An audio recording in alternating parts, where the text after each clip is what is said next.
Jair Bolsonaro e seus aliados têm feito uma nova avaliação nas últimas semanas sobre a chance do ex-presidente ser preso no curto ou médio prazo.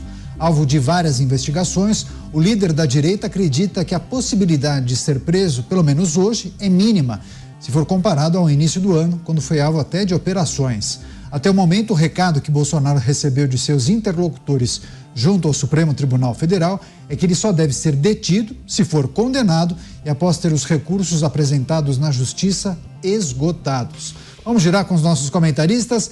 José Maria Trindade, ao vivo de Brasília, capital federal. Zé, seja muito bem-vindo. Uma ótima noite a você. Já nos vimos hoje mais cedo, né? Vários assuntos para a gente tratar com a audiência de Os Pingos nos Is. E o que a gente pode trazer de reflexão em relação a essa percepção de Jair Bolsonaro e seus aliados? Vem um momento diferente, né? Chances diminuíram de prisão, concorda com essa avaliação? Não há elementos que justificassem uma prisão preventiva, é isso? É isso, fizemos um ótimo Jornal da Manhã hoje, viu, Daniel? Pois é, nós não nos devemos esquecer de que o Supremo decidiu que prisão só depois do transitado em julgado, ou seja, depois do quase nunca. Boa noite, delegado Palumbo, boa noite, Beraldo, e boa noite a você, que sempre está aqui nos Pingos dos Is. E isto é muito importante. Esse aqui é o original, né? Olha, essa história da prisão do ex-presidente Jair Bolsonaro é um zum e nada mais do que isso. Porque a definição do Supremo é de que a prisão só pode se dar depois do transitado em julgado. E veja bem, não há ainda nenhum inquérito ou processo em que se possa dizer que é o pedido de indiciamento do ex-presidente. Não há nenhum processo. Ou seja, ele não é réu em nenhum processo, ou seja, ainda não está nem em julgamento. Então, veja bem, é preciso apenas transformar esses inquéritos em coisa do passado. Um já foi arquivado, que é aquela história da embaixada, já houve a conclusão e o despacho final, arquivado, no sentido de que já houve ali a comprovação de que quando foi para a embaixada de Bangladesh, da Hungria, desculpa, o ex-presidente Jair Bolsonaro não estava fugindo do país nem nada. Agora, veja bem, eu gosto de falar as coisas como elas são, abertas, e vamos ser francos. Há sobre o ex-presidente Jair Bolsonaro uma condenação esquisita, antecipada. É a realidade. O ex-presidente já está preso no Brasil. Ele não pode sair do Brasil. Teve o seu passaporte retido. Isso já é uma forma de punição antecipada. É uma antecipação de uma possível pena. Além disso, ele está proibido, com os direitos restritos, de conversar com pessoas, com o presidente do seu partido político. Ele trabalha no PL.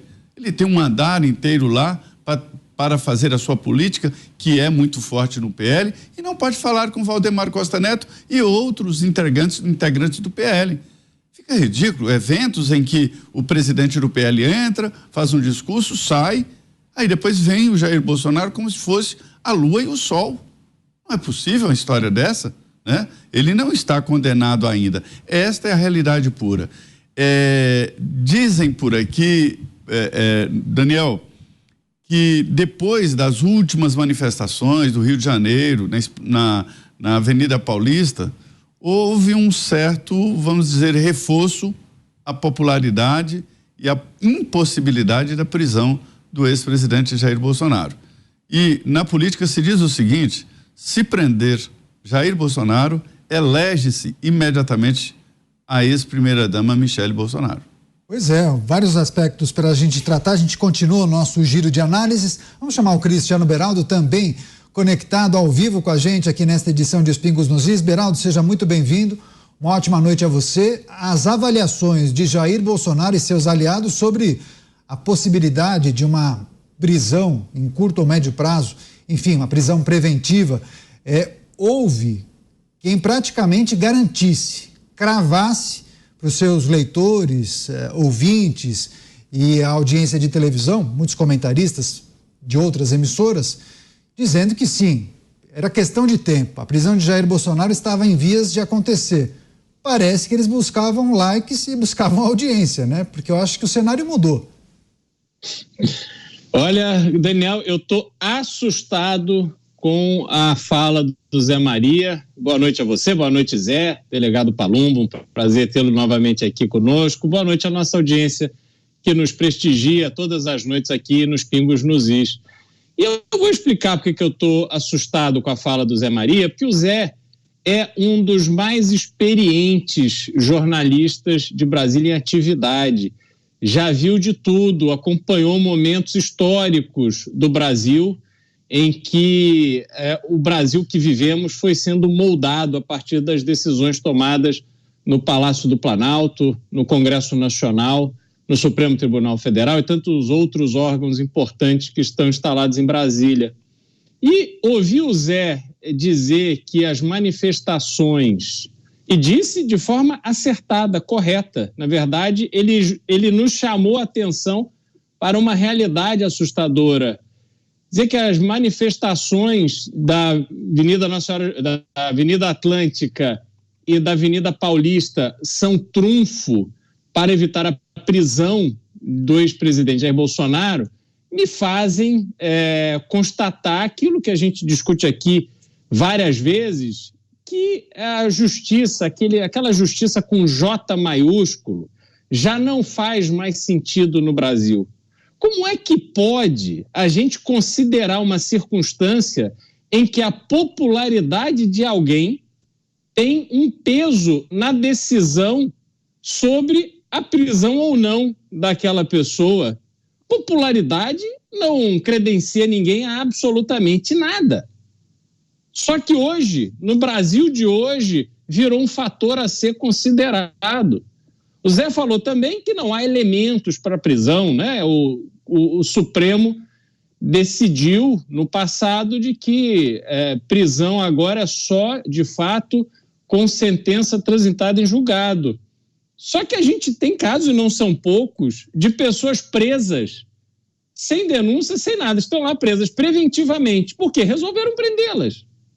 Então, a gente vê uma série de circunstâncias que são absolutamente conflitantes umas com as outras. E o elemento de avaliação que a gente faz hoje sobre a situação do ex-presidente Jair Bolsonaro, no fundo, não tem nada a ver com a lei, com a justiça, com aquilo que se espera que seja igual para todos. É uma circunstância política. Mau sinal que o judiciário brasileiro emite para a população. É isso. Para a gente fechar esse primeiro giro de análises, o delegado Palumbo também está conectado ao vivo, vai participar aqui de Pingos nos Is. Delegado, seja muito bem-vindo, uma ótima noite a você.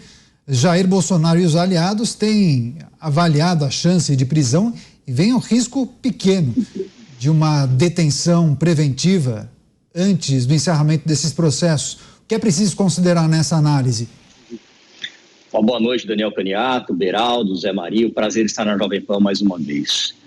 Não tem sequer elementos para efetuar a prisão dele. Ele não foi sequer denunciado. Qual é o motivo de se decretar a prisão do ex-presidente? Não há motivo. A verdade é essa. Se você pegar e conversar com qualquer aluno de direito de primeiro ano, eles vão saber, entender que não há motivo. Porque ele importunou uma baleia, o cartão de vacinação, né? Então eu vejo isso aí muito mais como uma perseguição política do que qualquer outra coisa. Seria um absurdo e seria um atentado contra a democracia se decretasse a prisão do ex-presidente Jair Bolsonaro, porque até agora, por mais que eles procurem, por mais que eles fuçem, eles não acharam quase nada.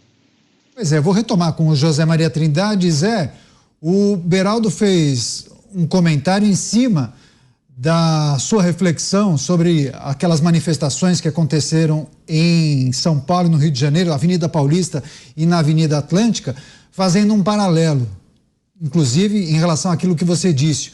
O quanto um evento que acaba reunindo tanta gente pode, de certa maneira, impactar na percepção do magistrado para dar um despacho, deferir alguma decisão. Queria que você também comentasse essa análise do Beraldo em cima do que você disse, por favor.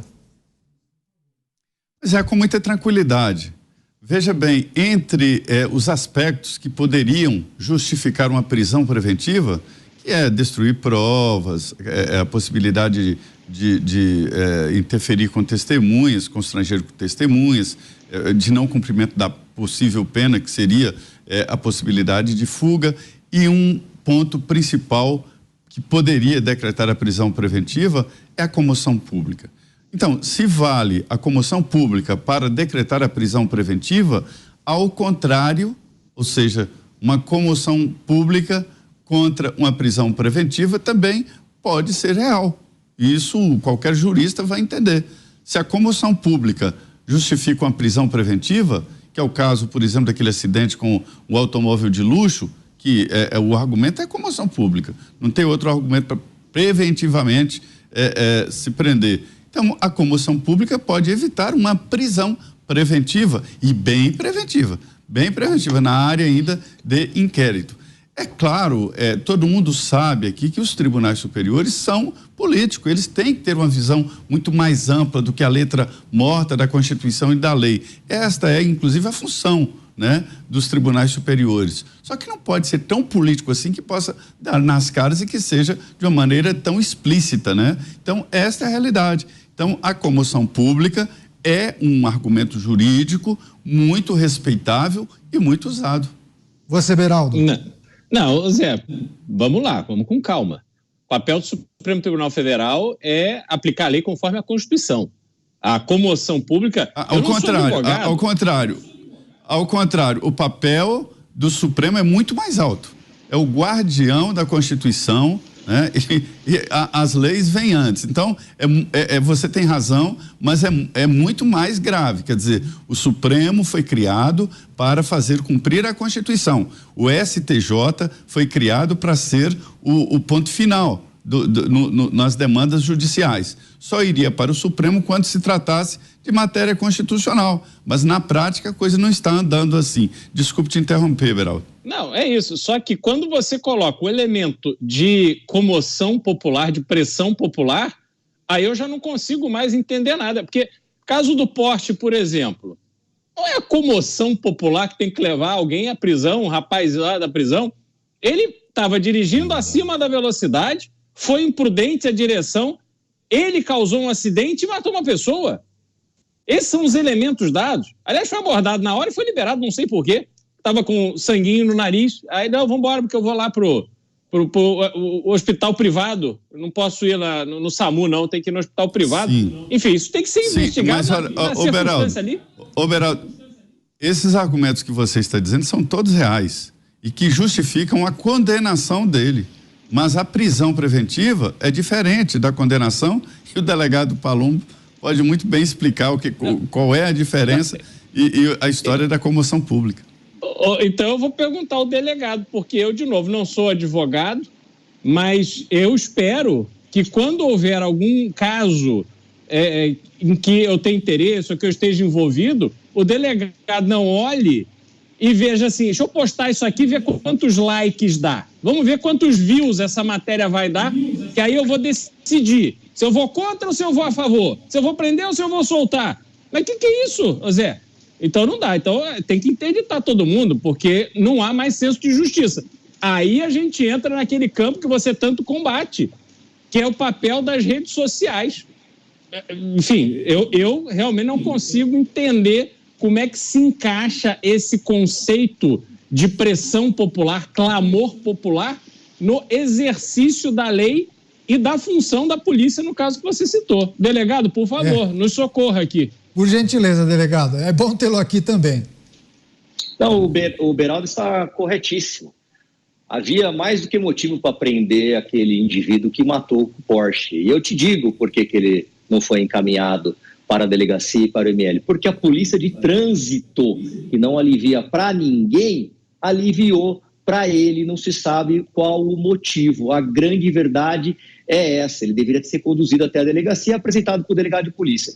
A prisão preventiva, ela está no artigo 302 do Código de Processo Penal. E ela pode ser decretada para garantia da ordem pública, por conveniência da instrução criminal, ou se tiver prova inequívoca do crime. Não há prova de absolutamente nada. E digo mais, sequer o passaporte dele deveria ficar retido. Então, se houver uma decretação de prisão preventiva, o juiz não tem que se ater neste caso porque ele está sendo muito ovacionado pela população, porque ele tem apoio da população. Não, é porque realmente não há motivo para se decretar a prisão preventiva do ex-presidente Jair Bolsonaro. Ao final do processo, se ele for denunciado, acho que não será denunciado, aí sim, mas agora seria um absurdo total. Quer fazer um último complemento, Zé Maria? Não, é isso mesmo, é esse termo comoção pública que autoriza certas prisões preventivas, né? Quando há uma pressão popular, está provocando uma comoção, aí entra a subjetividade e toda a justiça é discricionária. Todo juiz é feito por isso, senão seria uma inteligência artificial a julgar. Então essa discricionariedade da justiça é conhecida.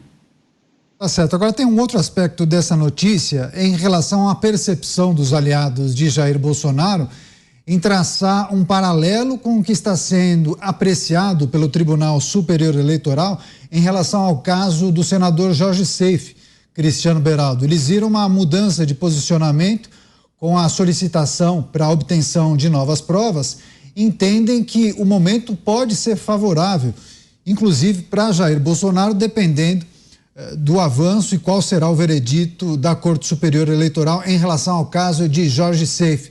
Você consegue conectar os dois casos, Beraldo? Não, sem dúvida alguma, o caso de Jorge Seife, ele serve de referência porque trata-se de alguém que estava ali no círculo íntimo de Jair Bolsonaro, foi eleito senador da República por Santa Catarina graças ao apoio do ex-presidente, apoio que ele, mesmo depois de eleito, sempre fez questão de mostrar e de estar sempre com o ex-presidente. E agora, diante de um processo que nós mesmos falamos aqui bastante sobre ele, o Zé Maria trazia as informações de Brasília, dizendo que ali em Brasília tudo se encaminhava para a reversão da decisão unânime no Tribunal Regional de Santa Catarina, ou seja, da absolvição unânime se transformaria numa condenação e com perda de mandato. E aí, pelo que eu li nas notícias, não falei com o senador, não confirmei isso com os envolvidos, mas pelo que eu li em alguns jornais, houve um esforço dele de aproximação com ministros que julgariam seu caso e que teria sido feito ali proposto uma bandeira branca. Então, o senador recuaria de ataques que fez ele, que, se não me engano, foi inclusive autor de pedido de impeachment para, não sei se o ministro Alexandre de Moraes, enfim, mas ele estava tendo uma atuação bastante aguerrida de confrontamento com o Supremo Tribunal Federal e que agora ele aceitaria recuar dessa posição e que, com isso, o seu caso seria analisado com mais serenidade pelos julgadores que estão no Tribunal Superior Eleitoral. Não sei se isso é verdade ou se é verdade na sua plenitude, mas o fato é que tudo indica que a condição do senador Jorge Seife manter o seu mandato, ela melhorou muito. E isso pode indicar um caminho para que o ex-presidente Jair Bolsonaro costure ali uma paz também com o Supremo Tribunal Federal, com o Tribunal Superior Eleitoral, para que a sua vida fique um pouco menos complicada.